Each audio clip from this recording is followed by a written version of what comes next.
Então, pessoal, que Deus abençoe a todos que irão ver esse vídeo, estão vendo.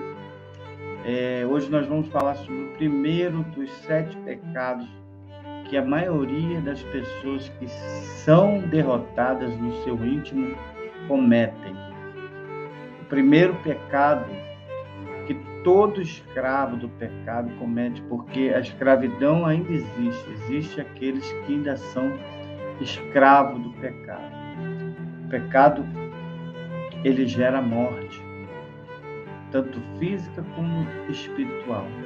O escravo do primeiro pecado, ele é assim, ele deixa que os outros decidam a maneira que ele vai viver.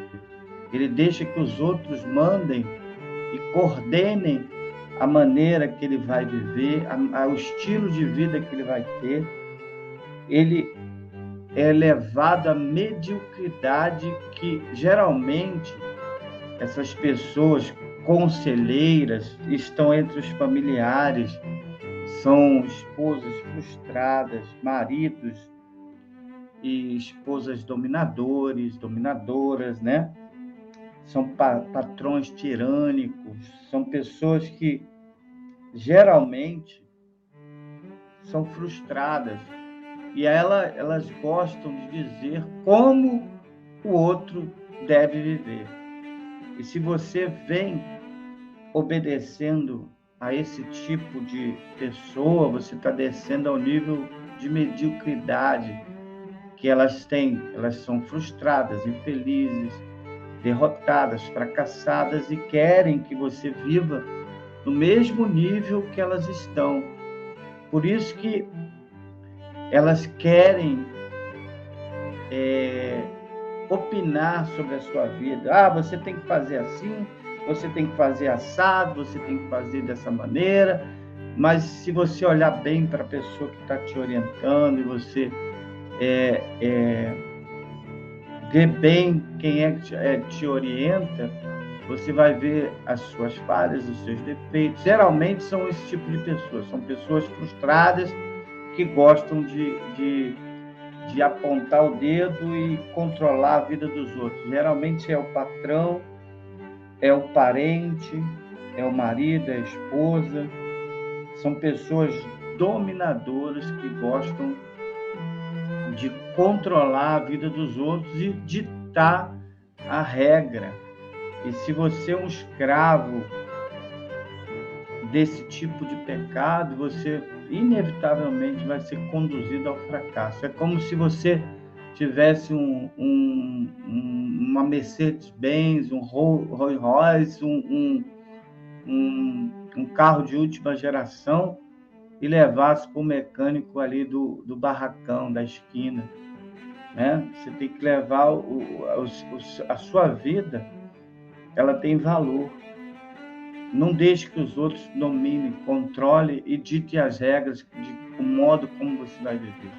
Geralmente, essas pessoas que dão pitaco são pessoas desorientadas, fracassadas, pessoas desumanas, pessoas que são frustradas na felicidade, no amor, frustradas na vida financeira, sentimental, espiritual, e elas querem que você viva na mesma mediocridade que elas estão vivendo. Então, esse é o primeiro dos 7 pecados. Não deixe que os outros controlem a sua vida.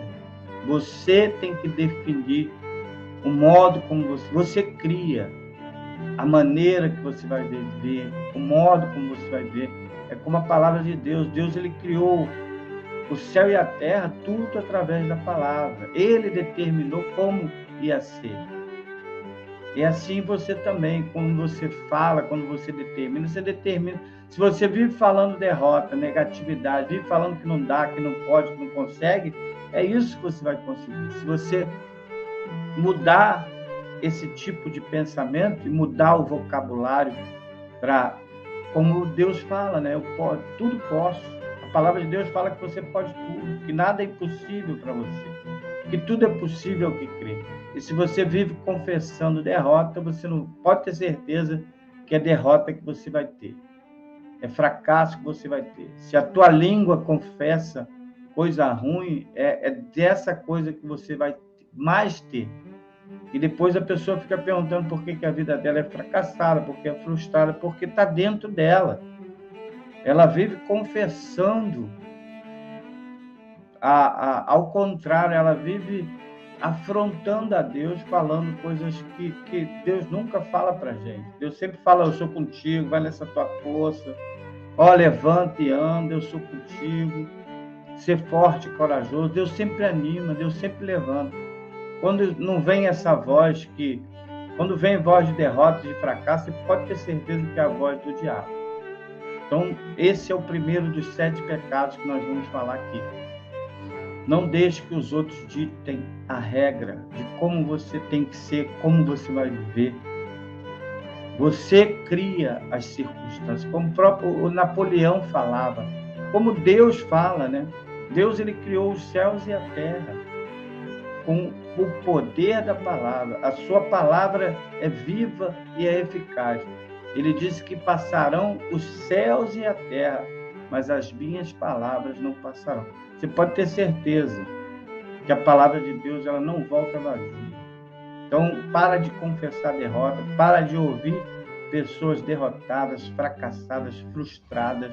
Não se alimente disso, não se alimente da palavra de Deus, das coisas de Deus. Você está vendo aí essa guerra agora, né? A tendência é essa terra pegar fogo. Então não adianta você ficar preocupado com o que vai comer, com o que vai beber, se você não se preocupar com a sua vida espiritual, não cuidar da sua vida espiritual, porque o espiritual reflete na sua vida material. Se o seu espiritual é ruim, a sua vida material vai ser ruim. E, consequentemente, a sua influência é negativa para muitas pessoas. Quando você é uma pessoa que influencia positivamente, as pessoas têm prazer de estar contigo, têm alegria, têm prazer de estar ao seu lado. Então, seja uma pessoa positiva, para frente, ainda que você passe por lutas e dificuldades, mas tenha sempre em mente que Deus é contigo. E não cometa jamais esse pecado. Não deixe que ninguém dite as regras de como você vai viver. Contando que não seja rebeldia, que não seja desobediência, nem falta de temor. Não aceite conselhos de pessoas medíocres, de segunda classe, pessoas que não estão no mesmo nível espiritual que você se encontra. Então, guarde o seu coração, levanta, ser forte e corajoso e tenha bom ânimo, porque Deus é contigo e Ele vai te levantar. Ele vai te restabelecer. Sempre pense nisso. Você dita a sua vida. Se você é guiado pela palavra de Deus, você vai ser bem sucedido. Lembra que Deus falou para Josué? Josué, ser forte e corajoso. Olha, não desvia nem para a direita nem para a esquerda. Medita nessa palavra de dia e de noite, para que tu seja bem sucedido. Então, é isso. Guarde o seu coração, vigie e não cometa o pecado de deixar que os outros dominem, controlem e ditem as regras na sua vida. Seja da tripulação. Seja parte da tripulação. Você não é um passageiro. Você é a tripulação. Você está no comando. Então, não deixe que os outros ditem a regra na sua vida, não. Tá bom? Deus abençoe. Se você gostou desse vídeo, se isso te atende de alguma forma, deixe aí o seu like, curta, comente, compartilhe com seus amigos e familiares. Que Deus abençoe a sua vida grande, rica e abundantemente. Até uma próxima vez. Deus abençoe. Até lá.